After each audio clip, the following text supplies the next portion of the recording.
사순절 두 번째 주일입니다. 성서 정과에 따라서 세 개의 성경 본문을 우리가 읽었습니다. 저는 그 가운데서 서신서 빌립보서 3장을 오늘 설교의 본문으로 택했습니다. 특별히 20절 우리의 시민권은 하늘에 있습니다 라고 하는 본문입니다. 여기에 시민권이라고 하는 그 단어는 본래 헬라어로 폴리튜마, 폴리스라고 하는 단어를 기초로 하고 있는 폴리튜마라고 하는 단어입니다. 신약성서 전체 가운데서 오직 이 본문 여기에만 나타나는 그런 아주 특별한 단어입니다. 오늘 이 단어를 중심으로 함께 여러분하고 말씀을 묵상해 보도록 하겠습니다. 시민권이라고 하는 이 단어에 각주가 달려 있습니다. 오늘 읽은 성경 이 인쇄지에는 표기가 되어 있지 않습니다만 성경의 본래 하단에 각주가 달려 있는데 거기에 나라 그렇게 표현이 되어 있습니다. 그러니까 우리의 시민권은 하늘에 있습니다 그렇게 번역을 해도 좋겠고, 또 우리의 나라는 하늘에 있습니다 그렇게 번역을 해도 좋다는 뜻이 되겠습니다. 결론을 미리 말씀드린다면 시민권으로서의 폴리튜마가 우리 개인들의 정체성을 이야기한다면, 나라로서의 폴리튜마는 우리 교회 공동체의 정체성을 가리킨다 그렇게 정리할 수가 있겠습니다. 먼저 그리스도인 개인 정체성입니다. 바울은 빌립보 교인들을 향해서 우리의 시민권은, 여러분들의 시민권은 하늘에 있습니다 그렇게 말했습니다. 천국 시민권자 우리 모두는 다 이중 국적자입니다. 유대인 디아스포라로 태어나서 인생 후반부를 순회 설교자로 살았던 바울이었습니다. 베드로도 같은 생각을 가졌습니다. 베드로는 초대 기독교인들을 향해서 여러분들은 나그네와 거류민 같은 사람들입니다 그렇게 표현을 했습니다. 베드로전서 2장 11절을 보면, 사랑하는 여러분, 나는 나그네와 거류민 같은 여러분에게 권합니다. 여러분은 이방 사람들 가운데서 행실을 바르게 하십시오. 여러분들은 이방 땅에 살아가는 거류민입니다. 그의 스승 예수님이야말로 평생을 나그네로 사신 분이셨습니다. 어느 날 한 율법 학자가 예수님께 물었습니다. 선생님, 제가 선생님을 따르고 싶은데 어디에 거하고 계십니까? 그때 예수님이 말씀을 하셨습니다. 나는 머리 둘 곳이 없다. 여우도 굴이 있고 새도 보금자리가 있으나 내게는 머리 둘 곳이 없다고 말씀하셨습니다. 함께 읽었던 누가복음 복음서 본문에 보면 33절에 오늘도 내일도 그 다음 날도 나는 내 길을 가야 하겠다. 예수님이야말로 늘 길 위에 사셨던 도상의 존재였습니다. 초대 기독교인들이 가졌던 이런 순례자라고 하는 정체성, 그것은 오랜 역사와 전통을 가지고 있습니다. 모든 믿는 자의 조상이었던 아브라함, 그는 하나님의 부르심을 따라서 고향과 친척과 아버지 집을 떠난 사람이었습니다. 바벨로니아 우르에서 출발해서 1000km가 넘는 아주 먼 길을 걸어서 이방 땅 가나안에 정착했습니다. 창세기 본문 6절을 보면 아브라함이 주님을 믿으니 주님께서는 아브라함의 그런 믿음을 의로 여기셨다 그렇게 되어 있습니다. 아브라함의 믿음이라고 하는 건 무엇입니까?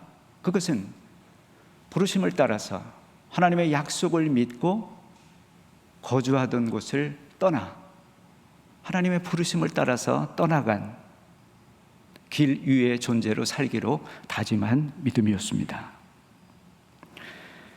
자신의 정체성을 천국 시민으로 규정할 때에 우리가 거주하는 이곳은 이방 땅이 됩니다. 우리 자신들은 이방인이 됩니다. 결국 우리는 두 나라의 경계선상에 살아가는 사람입니다. 이 생의 전부가 아니라고 하는 사실, 그것은 그리스도인이라면 누구나 익히 알고 있는 그러한 진리입니다. 그런데 바울이 빌립보 교인들에게 천국 시민의 정체성을 다시 한번 강조하는, 그것을 환기시킨 이유는 어디에 있었을까요? 모든 인간이 갖고 있는 안전에 대한 욕구입니다. 정착하고 또 안주하고 싶어하는 뿌리 깊은 유혹, 우린 그것 때문에 종종 우리가 이 땅에 나그네요 이방인이라고 하는 사실을 잊어버리게 됩니다. 이방인으로 그리고 거류민으로 살아가는 삶은 참 불편합니다. 힘도 듭니다. 그리고 외롭습니다. 불이익을 피할 수 없고 때로는 혐오나 박해도 각오를 해야만 합니다. 특별히 성공한 사람들이, 이 땅에서 성공한 사람들이 자신의 삶을, 자신의 정체성을 거류민으로 정의한다고 하는 것은 간단한 일이 아닙니다. 빌립보 시민들은 성공한 사람들이었습니다. 그들은 비록 마케도니아에 살고 있지만 로마의 식민지, 그래서 로마의 시민으로서 누리는 다양한 특권들을 가지고 있었습니다. 예를 들면 자치권을 갖고 있었습니다. 면세권도 있었죠. 체포되지 않을 불체포 특권도 있었습니다. 게다가 로마 황제에게 직접 항소할 수 있는 상소권도 그들은 가지고 있습니다. 하지만 자신의 정체성을 나그네로 생각하는 사람들, 그런 사람들은 기꺼이 그런 특권들까지도 포기하고 떠나야 될 때가 있습니다. 여러분이 잘 아시는 19세기 덴마크 철학자 키에르케골, 그는 물질적 풍요에 사로잡혀서 천국 시민임을 잊은 당시 유럽 교회와 기독교인을 가리켜서 한 우화를 썼습니다. 마치 뒷동대는 거위로 변한 기러기 말입니다. 날개를 가졌습니다. 그러나 날려고 하는 시도조차 하지 않았습니다. 마침내 날 수 없게 된 기러기들 말입니다.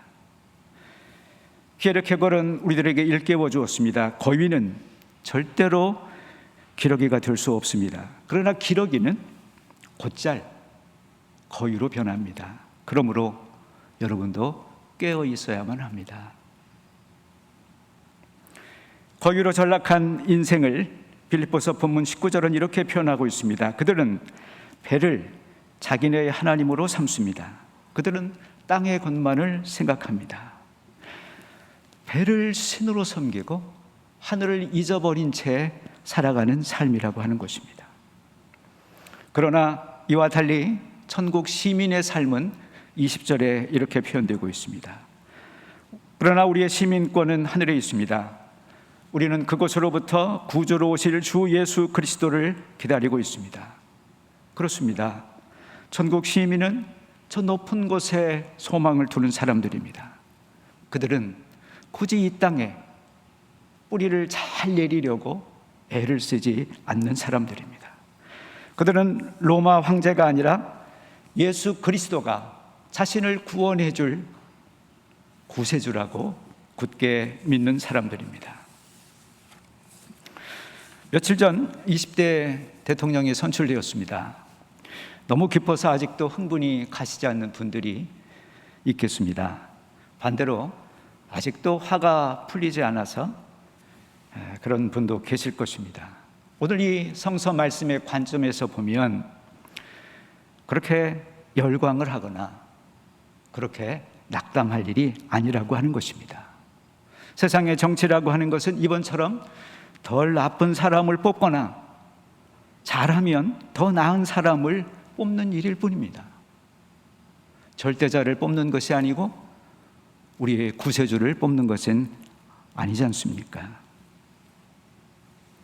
로마 식민지였던 빌립보 시민들에게 로마 시민으로서의 특권이 있었다면 천국 시민인 우리들에게도 영적 특권들이 있습니다. 21절을 보면 그분은 만물을 복종시킬 수 있는 권능으로 우리의 비천한 몸을 변화시키셔서 자기의 영광스러운 몸과 같은 모습이 되게 하실 것입니다. 그렇습니다. 그분은 마침내 온 세상을 자기 앞에 복종시키실 것입니다. 그분은 낡아 빠진 우리 몸을 영광스럽고 신비스러운 모습으로, 부활의 새로운 모습으로 우리를 변화시킬 것입니다. 천국 시민에겐 이런 종말론적인 비전뿐만 아니라 지금 이 땅에서 누릴 영적 특권이 또 있습니다. 여러분도 잘 아시겠습니다만 빌립보서는 감옥에서 쓴 편지글입니다. 그런데 다른 어떤 서신서보다 반복되는 단어가 하나 있습니다. 그것은 기뻐하라. 나는 지금 기쁘다, 감사하다. 그런 표현이 반복적으로 나옵니다. 그래서 학자들은 빌립보서를 가리켜서 기쁨의 편지라고 하는 별칭을 붙여놓았습니다. 감옥에서의 기쁨, 그것은 우리 삶의 환경이나 조건들에 좌우되지 않는 절대적인 것이고 우리 내면의 영적인 기쁨입니다. 바라기는 이런 기쁨이 함께 예배하는 우리 모두에게 이 시간 임하는 은혜가 있기를 빕니다. 두 번째, 신앙 공동체의 사회적인 정체성입니다.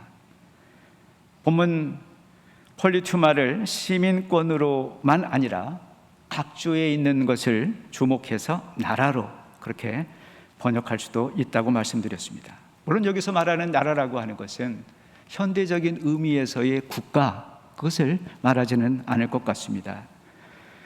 폴리투마에 폴리스라고 하는 말이 들어간 걸 보아서 아마도 고대 그리스의 아테네나 스파르타 같은 도시국가를 염두에 두었을 것입니다.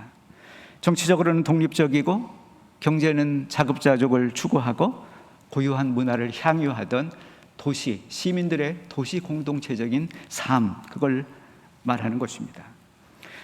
성사학자들은 이 폴리투마라고 하는 단어가 도시 국가만 아니라 자치권을 가진 다양한 형태의 모임과 단체들과 조직체도 아마 가리켰을 것이다, 그렇게 추측을 합니다. 그러고 보면 빌립보 교회도 이 범주에 들어갈 수가 있겠습니다. 그러면 우리의 시민권은 하늘에 있습니다 라고 하는 이 본문을 우리는 우리의 나라 혹은 우리 교회 공동체는 하늘에 있습니다, 그렇게도 바꿔 읽을 수 있겠습니다. 우리들의 교회는 하나님의 나라입니다. 빌립보 시가 마케도니아라고 하는 이방 땅에 세워진 로마의 식민 도시였다면 우리들의 교회, 빌립보 교회는 이방 땅에 세워진 하나님 나라의 식민 도시인 셈입니다. 빌립보 교회, 에게해를 사이에 두고 아시아 대륙 터키를 마주보는 지금의 그리스 북동부 지역에 세워져 있습니다. 사도행전 16장을 보면 빌립보를 가리켜서 마케도니아 지역의 제일 큰 도시다, 그리고 로마의 식민지다, 그렇게 말했습니다. 일찍이 마케도니아 알렉산더 대왕의 아버지였던 필리포스 2세가 세웠습니다. 나중 로마가 이곳을 정복을 했습니다. 그리고 아시아로 이어지는 유명한 군사도로 비아 에그나티아라고 하는 도로의 중간 기착지가 되었습니다. 로마는 이 도시에 현역 정예병들과 퇴역한 군인들을 집단 이주시켰습니다. 그리고 그들에게 시민권을 부여했습니다.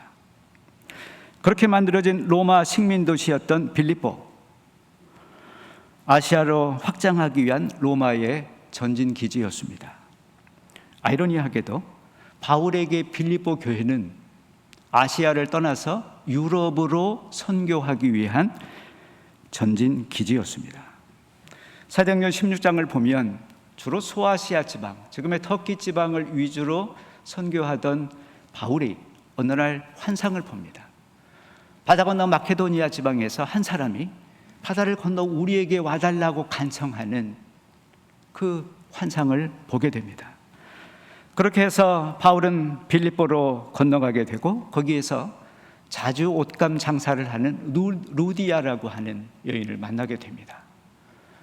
그녀와 그녀의 온 가족이 세례를 받게 되고 그 교회를, 그 가정을 교회로 만들게 됩니다. 그 교회는 빌립보에 세워진 첫 번째 교회였습니다. 뿐만 아니라 그 교회는 유럽 선교를 위한 모교회, 유럽의 모교회라 할 정도로 아주 성장하는 교회가 되었습니다. 빌립보 교회는 로마의 선교에 적극적으로 참여를 했고 특별히 물질적으로 많은 후원을 한 그런 교회가 되었습니다.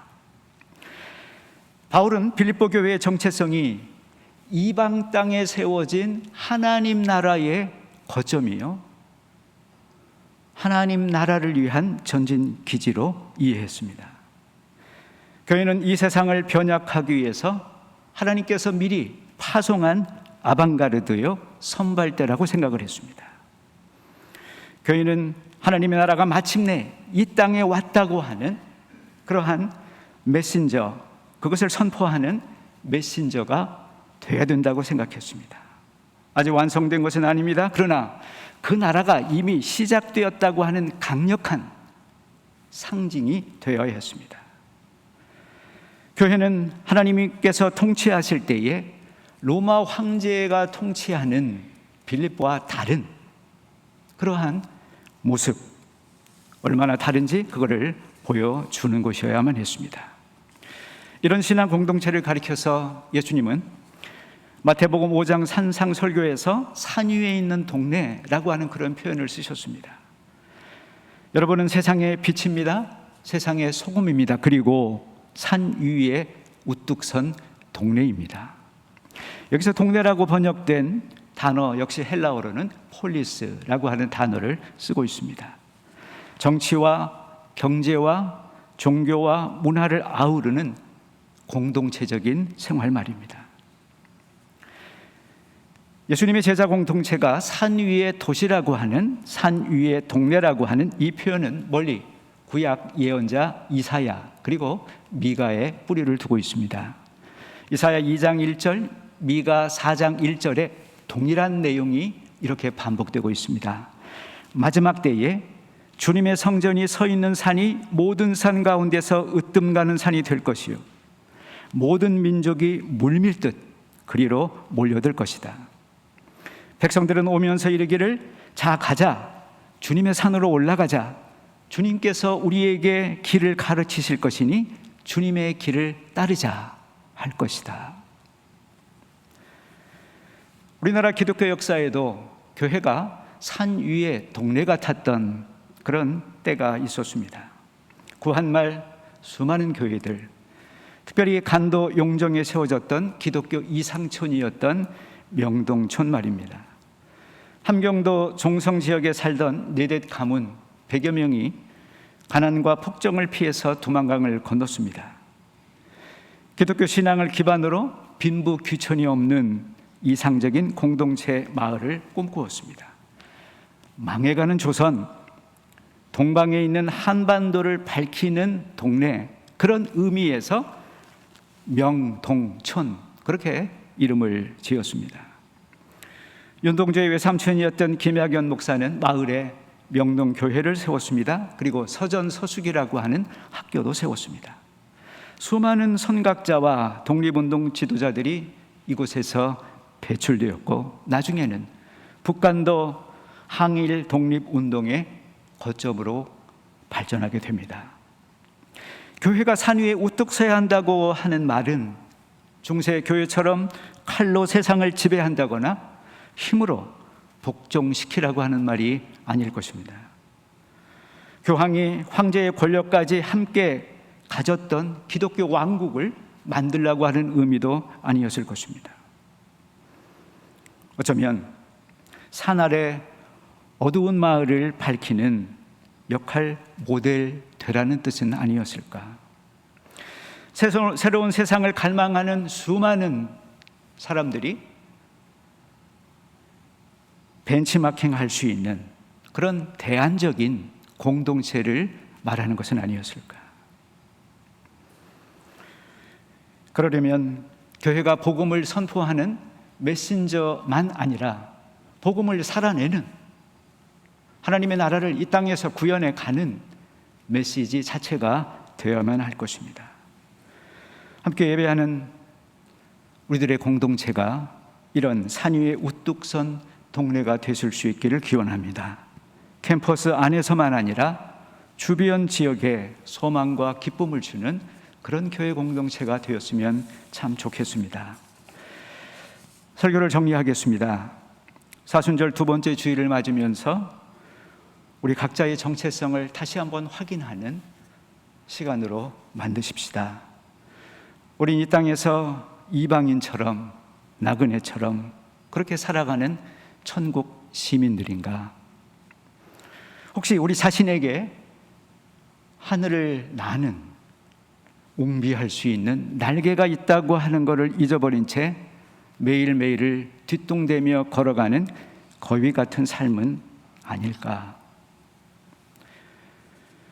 우리가 함께 모이는 교회는 이 세상에 파견된 하나님 나라의 전진기지요, 선교의 거점 역할을 하는 그런 공간일까?